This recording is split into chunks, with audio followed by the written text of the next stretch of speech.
Okay, good morning. Good morning, sir.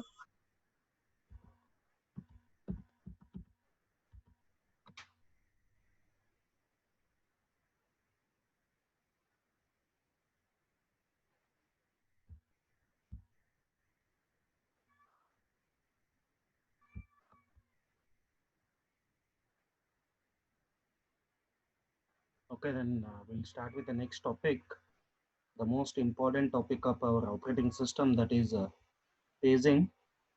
90% of our operating systems works based on this paging concepts only.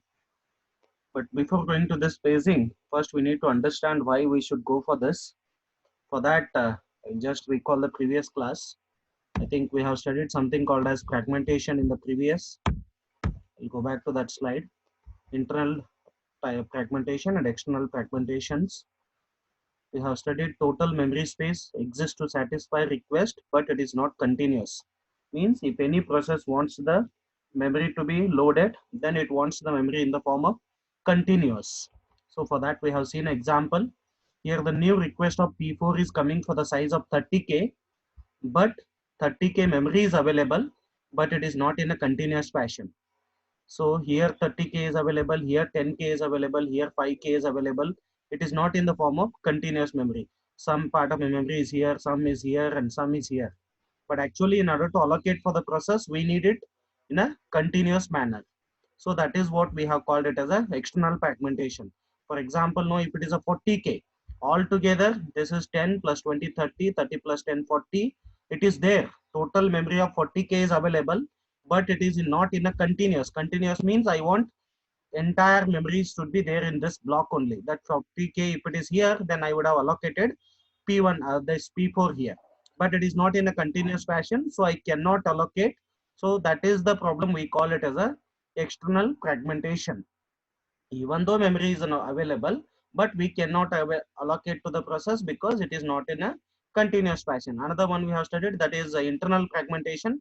After allocating a process to a particular block, then some part of the memory will get waste here, that we call it as a internal fragmentation. But majority of our concern is external fragmentation, because the amount of memory is getting wasted in external fragmentation is more compared to the internal fragmentation.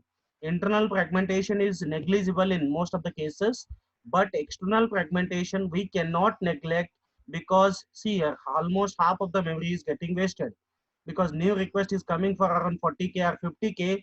That much memory is available with us, but still we are not able to satisfy the request of P4. That is because of the external fragmentation, because it is not in a continuous fashion. If it was in a continuous fashion, we would have given, but in most of the cases we will never have a memory in continuous, because randomly operating system will allocate. So how we can avoid this problem? Is any solution for this? The solution for this external fragmentation itself is a phasing concept. How it will solve that? It will not make a memory continuous. It will make our process itself can occupy a space here and there. That is nothing but, no, P4 needs how many KB? 30 KB. So what we will do here, for example, it is not exactly like that, but for example purpose, I'm giving you hint. 10 KB I will allocate here, another 10K I will allocate here, another 10 I will allocate here. Instead of allocating the continuous, I will divide the process P4 into 3 parts. Then I will allocate 10K here, 10K here, and 10K here, so that process will occupy the memory. Actually, in taking the continuous memory allocation, then I need it continuous. But even though in the phasing concept, memory spaces available will not be a continuous, but still what I will do, I will divide my process into equal sized pages. That is nothing but in your book, how you will be having a pages. In the same way, we will divide our process into equal sized pages. The size of the page will be decided by operating system. It may be 4 KB or 5 KB or 10 KB or 12 KB. But here I'm taking the example as, out of 30K, P4 I will divide it into 3 pages. That is nothing but 10K each. Each page will be having a size of 10K. Means P4 has been divided into 3 parts, and each part is having 10K size. So the first part I will give it here, second part I'll give it here, third part I'll give it here. So this is a solution, but actually we will not call that as a parts of the process. We will call pages of the process. That is nothing but we are going to divide our process into multiple pages. Each page is going to have an equal size. If you are going to make the divide pages, then it's all pages should have a equal size. Then divide the process into multiple pages, then allocate wherever space is available, there you can go and allocate. But how the CPU will access, that is why the paging concept comes into the picture. But first you should understand why we are going to the paging concept. Is it clear why we should go to the paging? Sir. Students, what is the need of Yes, paging? sir. Okay. Then coming to the paging, that is what I said. In logical addresses, space of a process can be non-continuous. In previous allocation method, what we have used, that is a contiguous allocation. But in the paging, what we are going to use, it is going to be a non-contiguous memory allocation. Process is allocated physical memory wherever later is available. That is nothing but wherever space is available, there will go and allocate. But it is not page processes. We are going to allocate pages. Each process will be divided into number of pages. Pages are nothing but parts of the processes, but all pages will be having a equal size. Next, coming to divide the physical memory into fixed size block called as frames. That is nothing but, come back to this. Here I said this 10K, 20K, 50K, 5K we have divided. But we cannot do like this. This is a partitioning of memory. We cannot partition the memory like this. We have to partition the memory in such a way that each will have a equal size. 10K, 10K, 10K, 10K, 10K. All whatever the page size will be there. If I am taking the page size as 10K, then even this memory size also all should have a 10K. So first we have to divide our memory also into fixed size block called as frames. I am talking about the main memory. So you divide your main memory into fixed size block, that is called as a frames, and divide the logical memory into a blocks of same size called as pages. This memory is nothing but our processes. We have to divide our process into multiple parts, that is called as pages, but the size of pages should be equal to size of the frame. Then only I can take this page from the secondary storage to the primary storage and paste it in the frames. These frames will be present in our main memory and these pages will be there in our secondary memory. So I have to bring these pages from secondary storage to the primary storage. That is our main memory. So that is why the size of the pages and size of the frames should be same.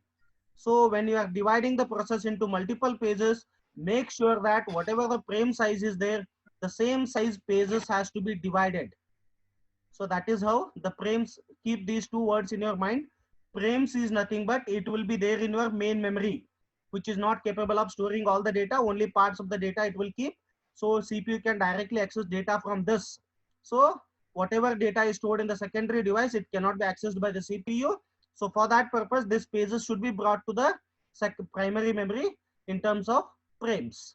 So keep these two words in your mind, because next in the entire paging process, we will make use of pages and frames. Keep track of all the pre-frames. We have to check how many pre-frames are available. As we have seen here, we have seen how many blocks are free. That is, first block is free, second block is free, third is free, sorry, fourth is free, and last one is free. Like this, we have to keep track of all the frames free. Instead of calling them as a block, we are going to call them as a frames. But in block, we have a random size of blocks. But in frames, we'll be having a equal sized block. So we have to keep track of all the free blocks. To run a program of size n pages, need to find n frames and load the program. If your size of the pages is n, that is nothing but if you have a n pages, then n free frames should be there. If you are trying to load 4 pages, then 4 free slots should be there here. That is nothing but 4 free frames should be there in your main memory. Then only you can upload. Set up a page table to translate logical to physical address. This we'll see in the diagram how logical address will get converted to a physical address. Then internal fragmentation, as I already said, some kind of internal fragmentation will be there here also, but we are addressing the external fragmentation, not internal. Even after allocating in this case, some part of the internal fragmentation will be there, but don't worry about that. We are concentrating on external fragmentation because that is major in our operating system. Then coming to this address translation scheme, when CPU wants to access something from the main memory, our main memory is already divided into equal number of frames. That frame can hold pages of same size. So when CPU wants to access this data from the main memory, CPU generate two numbers. That is, one is a page number, another one is a page offset. Keep this in mind, page number and page offset. Page number is nothing but it is used as an index into the page table, which contains base address of each page in a physical memory. That is nothing but it is just like your index in a textbook also. You will go to that index, then you will check the page number of the topic, then directly will open that topic. In the same way, even CPU generates the page number. Using that page number, it will go to the something called as page table. We'll see that what is that page table. Then in that page table, it will find out the starting address of that particular process. So we'll directly go to the diagram. So just compulsory question for your exam. In almost all exam question paper, this question will be there for around 10 marks or 8 marks minimum. Explain the paging concept with a neat diagram. For that, you have to explain this. CPU, as already said, this is your main memory, which has been divided into multiple frames. These 3 blocks indicates 3 frames. All should have a equal size. This F indicates frame. Then our secondary memory will be somewhere here. This is not there in the diagram. Here our pages will be there. That pages I have to bring here and store. So that is the agenda of this particular topic. So come back to the CPU. CPU already I said it will generate two addresses. That is, one is a page number, another one a offset. So what the page number will do? Page number will take you to the page table. In all our process, each process maintains one page table. In page table, what we will get is, it will go to, for example, if the page number is 0, then it will come here. It will check page 0. Then index will be 0, 1, 2, 3, 4, 5, 6. Like this, index will be there. Then page 0, it is there in which frame. If the frame number is 1, then directly it will go here and it will take the process. So that is how. Then it will take that frame number, it will come here. Then whatever the offset ID is there, it will add that. Then the logical address will get converted to the physical address. Then it will go to that location. This is the diagram. First we'll see example. See here. So this is a secondary memory or our pages. How many pages are available? 4 pages are available. Page 0, page 1, page 2, page 3. And this is our main memory. Here first frame is 0. As I already said, our main memory is divided into multiple frames. Here how many frames are there? Total 8 frames are there. That is 0, 1, 2, 3, 4, 5, 6, 7, 8. That is nothing but our main memory has been divided into 8 frames. But already frame 0 is free. Frame 1 is occupied by somebody. Frame 1 is stored in page 0. Sorry, page 0 is stored in frame 1. Page 2 is, sorry, frame 2 is free. And frame 3 is having page 2. And frame 4 is having page 1. And frame 5 and frame 6 are free. And frame 6 is having page 3. Then check the page table, what content it will be having. How many pages we have? Total 4 pages. Then those will be the index. If you have 10 pages, then 10 will be the index of this page table. 0, 1, 2, 3. Right now we have only 4 pages. So the index of the page table will be 0, 1, 2, 3. As I already said, this allocation of the frames to the pages is random, because randomly they will go and occupy in some free frames, because whatever the frames are free, there they will go and sit. Now right now the page 0 is sitting in the frame 1, page 2 is sitting in the frame 3, page 1 is sitting in the frame 4, page 3 is sitting in the frame 7. So check here the page table. What will be there in page table? Because this is what is important in order to access the data. 0th page is present in which frame? It is there in first frame. That is nothing but our page table will map this. So what it will do? It will come here, page number is 0. Then it will go and check in which frame it is there. So directly it will go here and access. Next, page 1, if CPU asks, it will check in which frame it is stored. It is stored in the 4th frame. Then it will go here. Then page 2, it is there in which frame? 3rd frame. It will go here. Then page 3, it will check which frame it is stored. It is stored in the 7th frame. It will go there and access. So that is what we have done here. It will take the page number from the CPU. It will come here. It will find out the frame number where that particular page is stored. Then take that frame number. Then offset of that. Offset you will understand in the another example. I have not gone through in detail in this particular example. It is just to understand page table, because first you need to understand the page table. So it will get the frame number in which it is stored. Once you get the frame number, then add that with the offset ID what the CPU has generated. Then you can go and access the particular frames. Is it clear why we need the page table? Yes or no, guys? Yes, sir. Yes, sir. Yes, sir. Yes, sir. Then we'll go to another detailed example. So the same, how many here? Each pages is having a 4 bytes of data. So this entire, we call it as one page. This is one page. This is another page. 8 to 11 is another page. 12 to 15 is another page. That is nothing but each page is having a size of 4 bytes. Then the frame size also should be of 4 bytes. Already I said the page size and frame size should be same. We have, as we have discussed, we have divided our main memory, that is physical memory, into equal sized part, that is called as frames.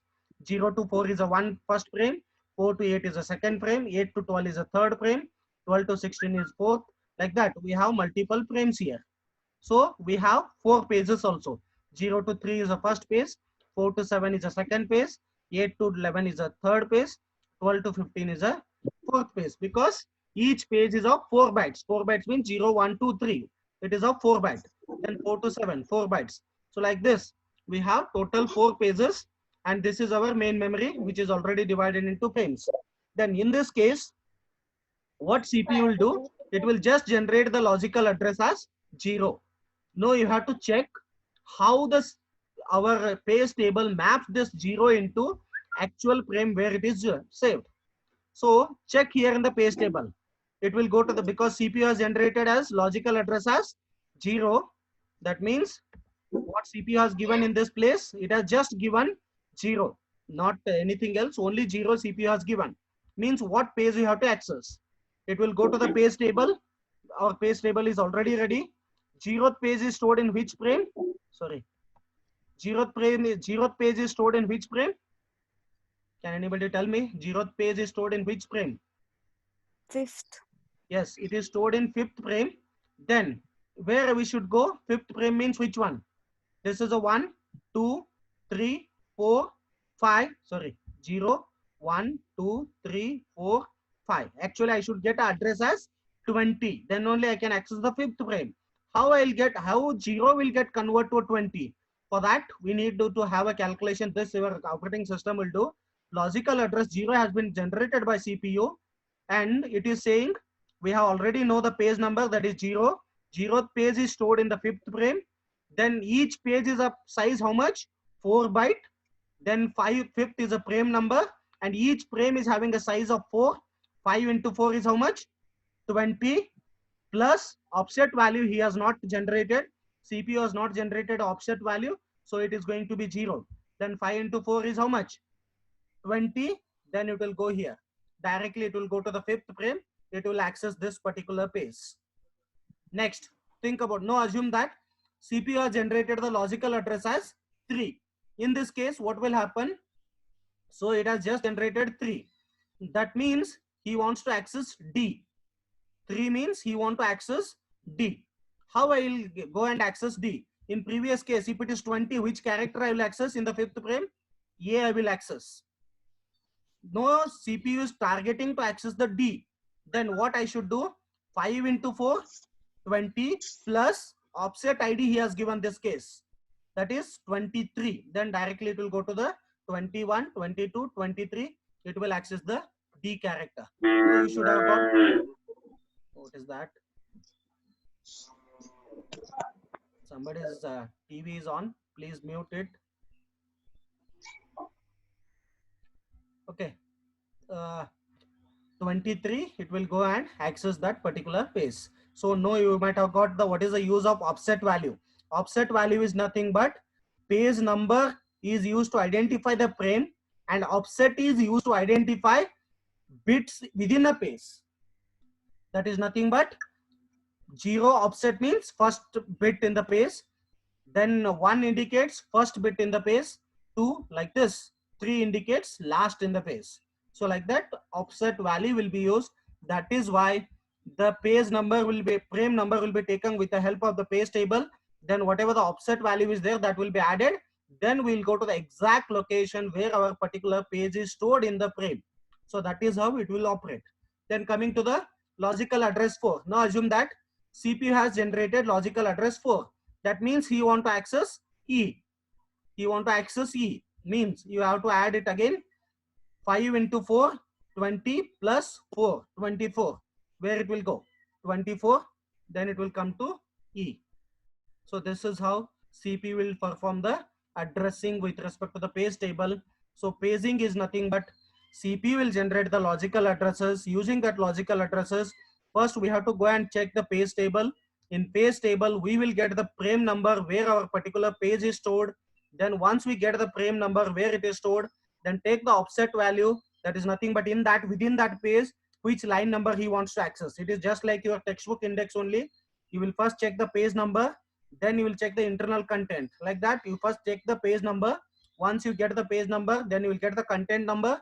then content number with the line number, you add it with the help of offset, then directly you can go to that particular line within a page. In fact, in our textbook, you will not be having a line numbers, but this is the one extra within a page, which line you want to refer. That offset will make you to read the particular line, but this P make you to go to the particular frame. Then add both, then exactly your CPU will take you to the particular frame, then it will come to the main memory and it will take that page and it will process and it will execute and it will give the result to the customer. So this is how our paging concept work. But make sure each and every process will have its own page table. So whatever the page table I have given here, this is for the one process. So if process is divided into 10 pages, then this page table will have a 10 entries. Means all 10 pages are stored in which frames, that we have to identify. So that is why each process will have its own page table.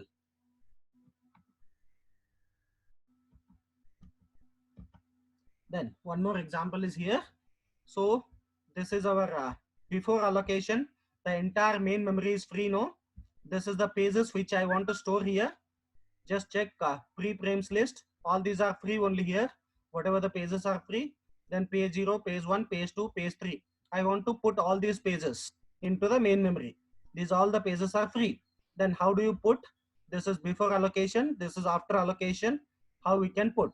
Randomly, as I already said, all these pages will go and occupy some frames in the main memory randomly. We don't have any methodology for that.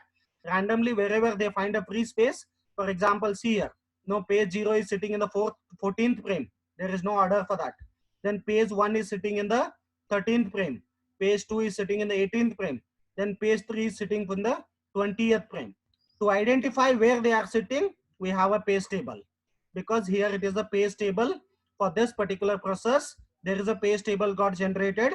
0th page is having, 14th, 0th page is there in the 14th frame. First page is there in the 13th frame. Second page is there in the 18th frame. And third page is there in the 20th frame. So this is how the page table will get generated for each and every example. So page table is important in this case because we need to identify where our frames are getting stored in the main memory. If we don't have a page table, then it is impossible for the CPU to identify where individual pages are stored, because we have divided our process into multiple pages. To complete the execution of the process, CPU needs access of all these pages. Then you need to give a mechanism how it can access all the pages.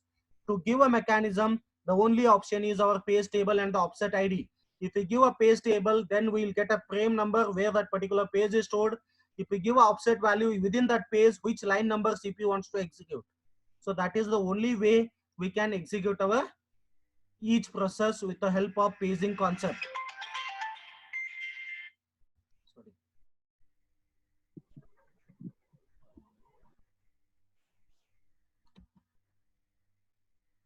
Okay, next, actually it is a advanced paging concept.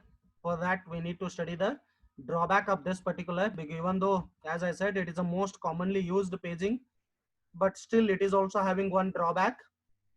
The main drawback of this paging concept is, as I already said, each process is going to have a separate page table. These page table are also going to sit in your main memory itself. They will occupy more memory, and that is the major drawback of this particular paging concept, because each process will have its own page table. Then managing n number, if you have 100 process, then 100 page tables will be there. Managing 100 page table will be difficult for the operating system. So that is the one drawback of this particular paging concept. To avoid this, there is an advanced concept of the paging, that is paging hardware with a TLB. So that we'll see it in the next class, because this is again another important question for the exam. How the drawback of the paging has been overcome in the hardware, that is translation look asset buffer, how it will be used to overcome the drawback of the previous paging. But before coming to the next class, kindly go through this topic, open your textbook, same examples I have taken from the textbook. Just go through the paging concept, why we have to do the paging. It is mainly to avoid the external fragmentation. Then why the paging has required. Then what is the use of the page table, and main memory is divided into frames and our process is divided into number of pages. Why page table is required. What is the use of offset. These all question answers if you get, then paging concept is nothing. In fact, in your gate exam and all, if you are writing, 1 or 2 problems compulsorily will come from this paging concepts. Compulsory 1 or 2 questions will be there in your gate exam based on the paging itself. Definitely 1 or 2 questions will be there from this, because to calculate the logical address into physical address, the questions will come. So that's why concentrate on this topic. So don't neglect. The next class we'll see the advanced topic, that is paging hardware using TLB. How it will work on the drawback, that is multiple page table can be avoided with the help of TLB. How it can be used. Is it clear why page table is required? Because it is very important question. If you have any question, you can text me personally or you can ask me now also. Is it clear, guys? Sorry.